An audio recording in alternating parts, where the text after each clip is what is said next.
वरहमतुल्लाहि वबरकातुहू। दोस्तों, उम्मीद करता हूँ कि आप सब खैरियत से होंगे और मेरी यही दुआ है अल्लाह की बारगाह में कि आप इसी तरह खुश रहें, शाद रहें, आबाद रखें। दोस्तों, आज मैं एक मसला और एक टॉपिक और एक बात जो मुझे बहुत ज़्यादा परेशान कर रही थी वो ये,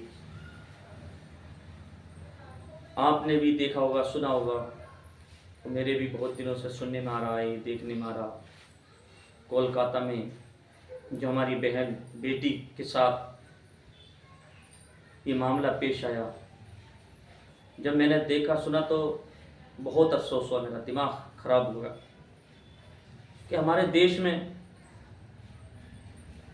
वो देश जिसके लिए हम मरने जीने की बातें करते हैं, हमारा देश महान कहते हैं, जब उसी देश में कोई ऐसा घिनौना अपराध करता है तो बड़ा दिल दुखता है, बड़ा दिल दुखता है।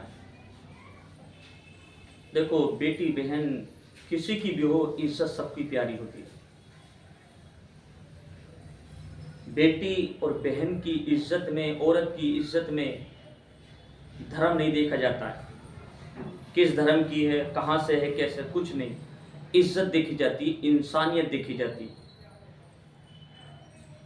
ये धर्म मजहब बाद में, पहले इंसानियत आती, इंसानियत। हमारा इस्लाम और दूसरे मजहब भी, उनकी किताबें यही सिखाती हैं कि पहले मुकम्मल सही इंसान बनो, सही इंसान। अगर हम इस्लाम के मानने वाले और जो हमें इस्लाम सिखाता, अगर उसकी खिलाफ वर्जी करेंगे तो हम मुसलमान कैसे? जो हिंदू धर्म के मानने वाले, जो उनकी किताबों में लिखा है, अगर उसका अपमान करेंगे, हिंदू धर्म मानने वाले कैसे? तो दोस्तों, पहले तो ये बात बिल्कुल यहाँ से निकाल दी जाए और इस कांड को धर्म और समाज से न जोड़ा जाए। देखो, क्राइम करने वाला हिंदू हो, मुसलमान हो, सिख हो, ईसाई हो, कोई धर्म ताल्लुक नहीं रखता उसका। क्यों?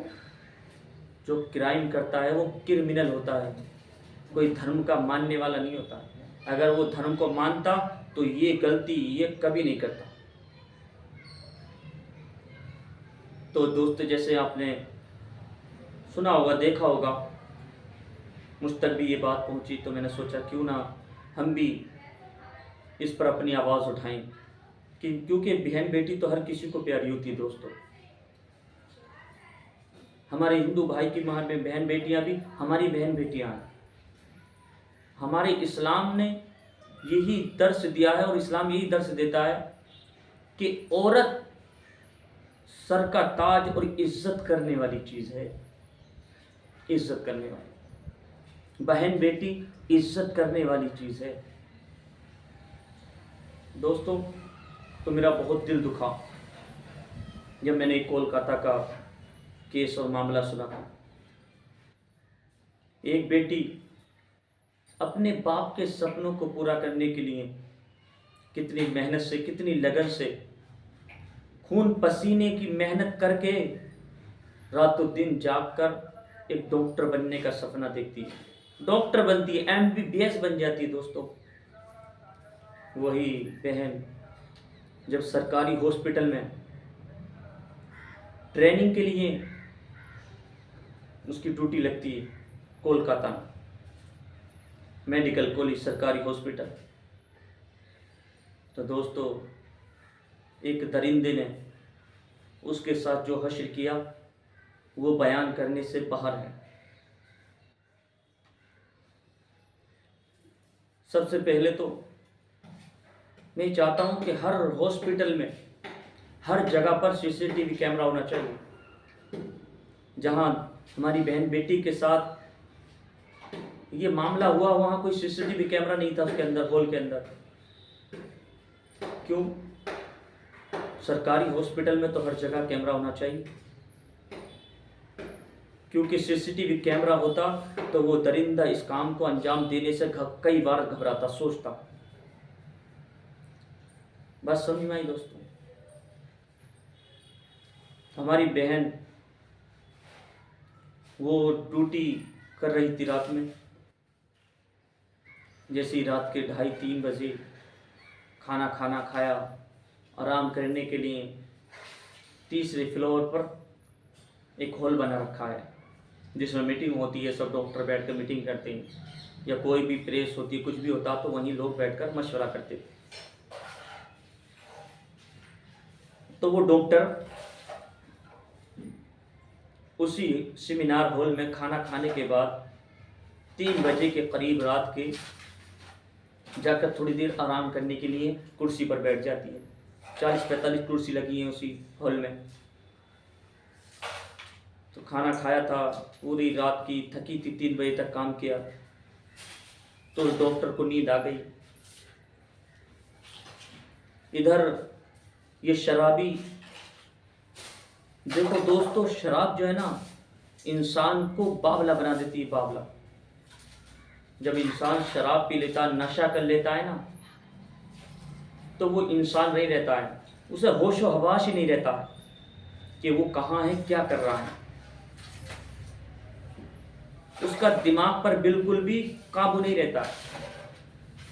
तो नशा बहुत बुरी आदत है, बहुत बुरी चीज़ है। अगर कामयाबी चाहते हो, इन बुरी आदतों से दूर रहो, वरना ये ऐसी आदत है, जिंदगी तो तबाह कर देती है, आखिरत भी तबाह कर देगी।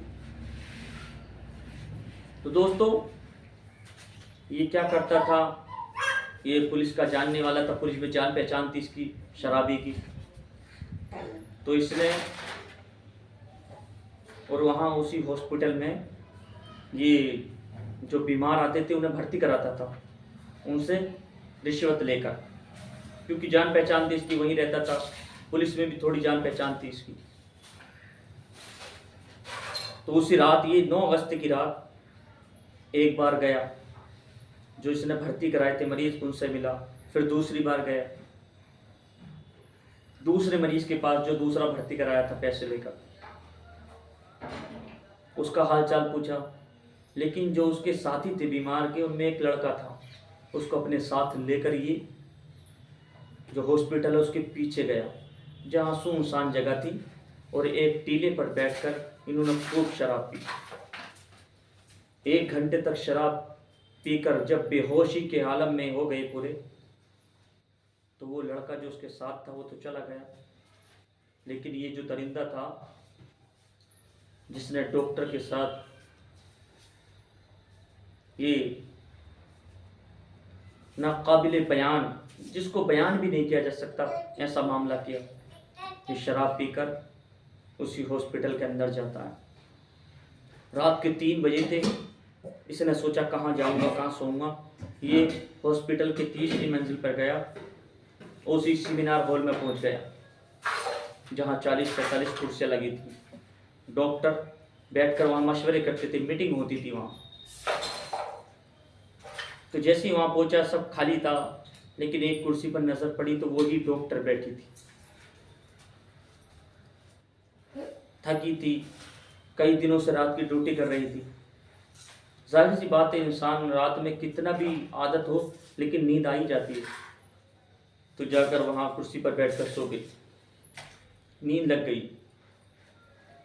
रात के तकरीबन 3:15 या 20 मिनट के अंदर, 20 मिनट, ये उस अंदर के दाखिल हुआ, सेमिनार के अंदर, हॉल के अंदर दाखिल हुआ। तो इसकी नज़र उसी डॉक्टर पर पड़ी। इसने उस डॉक्टर से ज़बरदस्ती की, लड़ाई झगड़ा किया, और उसको तरह तरह से मारा पीटा। मारपीट करने के बाद, ज़बरदस्ती करने के बाद, ये वहाँ से उसको ख़त्म करने के बाद, तरह तरह के जुल्म करने के बाद, ये दरिंदा वहाँ से निकलता है। निकलने के बाद ये जहाँ पुलिस के लोग रहते थे, उसी के रूम में जाकर सो जाता है, क्योंकि पुलिस की जानकारी थी, उन्हें खुफिया खबर देता था, ये वहीं सो जाता है, ना कहीं भागा ना कहीं गया। इसकी हिम्मत देख रहे हो दरिंदे, हिम्मत। दोस्तों, जिसके अंदर भी जर्रा बराबर इंसानियत है उसका खून खोल जाएगा ये बात सुन के। इस तरह से इसने उस काम को अंजाम किया। इसने, मैं कहना चाहता हूँ दोस्तों, हमारे देश में कब तक ये सब होता रहेगा? हमारी बहन बेटी, हमारे डॉक्टर, हमारे टीचर यहाँ क्यों सेफ नहीं है? क्यों सेफ नहीं है? जब यही सेफ नहीं होंगे तो हमारी सुरक्षा का क्या? अब सब डॉक्टर सड़कों पे हैं, मरीज तड़प रहे हैं, क्यों? उनका इलाज ही नहीं हो रहा है। दोस्तों,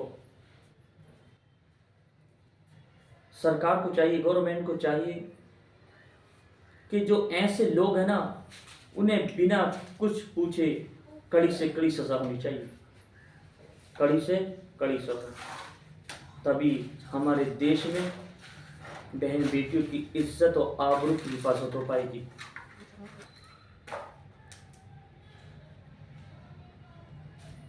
माँ बाप का हाल पूछो जिन्होंने उसी डॉक्टर के पेरेंट्स, वालिद, बाप स्कूल की ड्रेस बेच कर अपनी बेटी को MBBS बनाया। क्या सपने देखे होंगे, जिंदगी बेहतर हो जाएगी, घर का हुलिया, घर का हाल बेहतर हो जाएगा, सुकून वाली जिंदगी गुजारेंगे। लेकिन उस बाप पर क्या गुजरी होगी, उस माँ पर क्या गुजरी होगी जब बेटी को इस हाल में देखा। दोस्तों, बेटियां माँ बाप के लिए सर का ताज होती हैं, सर का ताज, बड़ी प्यारी होती हैं। लेकिन उन्हीं माँ बाप को कहकर बुलाया गया कि तुम्हारी बेटी की तबीयत खराब है। 3 घंटे तक उसी हॉस्पिटल में रहे, कोई बताने के लिए तैयार नहीं था कि बेटी कहाँ है, किस हाल में है, कब दिखाई जाएगी। लेकिन जब पता चला, माँ बाप के पैरों के नीचे से जमीन निकल गई। कुछ लोग इसमें धर्म ले आते हैं, धर्म, ये हिंदू है, ये मुसलमान है, ये सिख है, ईसाई है। दोस्तों, ये इस तरह के जो कांड होते हैं, इसमें से ये निकाल दो, धर्म का मामला निकाल दो। जो क्रिमिनल है उसकी कोई कास्ट न जात कुछ नहीं, वो सिर्फ क्रिमिनल है। इस नजरिए से देखा जाए उसे।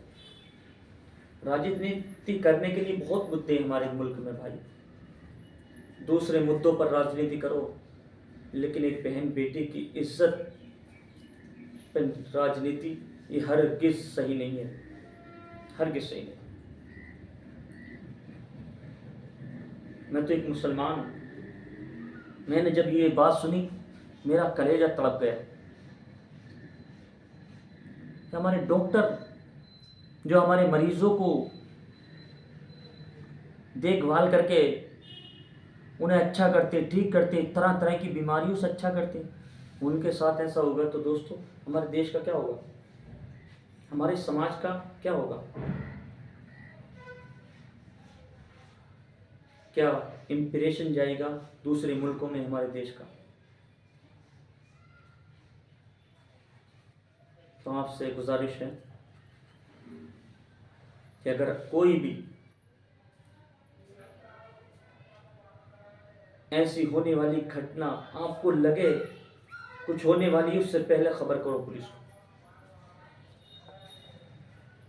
मैं इन बातों पर ज़्यादा वीडियो नहीं बनाता हूँ, आपको पता है इस्लामी वीडियो बनाता हूँ, लेकिन जब मैंने ये बात सुनी तो मैंने सोचा क्यों ना हम भी अपनी उस बहन और डॉक्टर के लिए अपनी आवाज़ उठाएं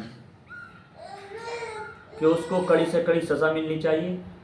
और सरकार और गवर्नमेंट इस बात का ख्याल रखे कि आइंदा ऐसा केस कभी ना हो।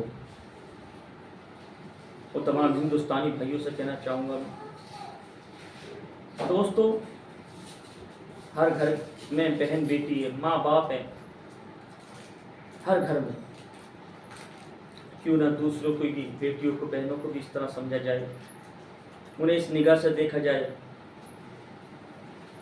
और सरकार से मेरी ये अपील है कि हर ऐसी जगह पर CCTV कैमरे का इंतज़ाम होना चाहिए। ताकि जब सीसीटीवी कैमरे लगे होंगे ऐसे दरिंदे डर जाते हैं, 1000 बार सोचते हैं कोई गुनाह करने से पहले। अब ये केस सीबीआई के पास चला गया है, सीबीआई जांच कर रही है इसको। उम्मीद करते हैं कि जल्दी इसका कोई फैसला आएगा और जितने भी लोग इसमें शामिल हैं उन तमाम को सज़ा मिलेगी, यही उम्मीद करते हैं। तो दोस्तों, आज मेरा कहने का मकसद यही था। मैं कल से इस बारे में सोच रहा था कि आपको इसमें कुछ बताया जाए, लेकिन आज मौका मिला तो मैं आपके सामने ये वीडियो लेकर हाजिर हो गया हूँ। तो दोस्तों, इस वीडियो को ज़्यादा से ज़्यादा शेयर करें ताकि कोई हमारा भाई सुनकर गंदी आदतों को छोड़ दे, बुरी आदतों को छोड़ दे, नशा करना छोड़ दे, जुआ करना खेलना छोड़ दे और आप भी उस नेकी में शामिल हो जाएं। तो इस वीडियो को ज़्यादा से ज़्यादा लाइक करें, शेयर करें, चैनल को सब्सक्राइब करें और अगर कोई बात मेरी गलत लगी हो तो उसके लिए हम माफ़ी क्षमा चाहते हैं। ज़िंदगी ने दिया साथ, फिर होगी मुलाकात। चमन रहे फूल खिलेंगे, ज़िंदगी रही फिर मिलेंगे। मुसाफिर हैं हम भी, मुसाफिर हो तुम भी, फिर किसी मोड़ पर मुलाकात होगी। फ़कीरान आए सदा कर चले, सदा खुश रहो ये दुआ कर चले। अस्सलामु अलैकुम वरहमतुल्लाह। I love my India.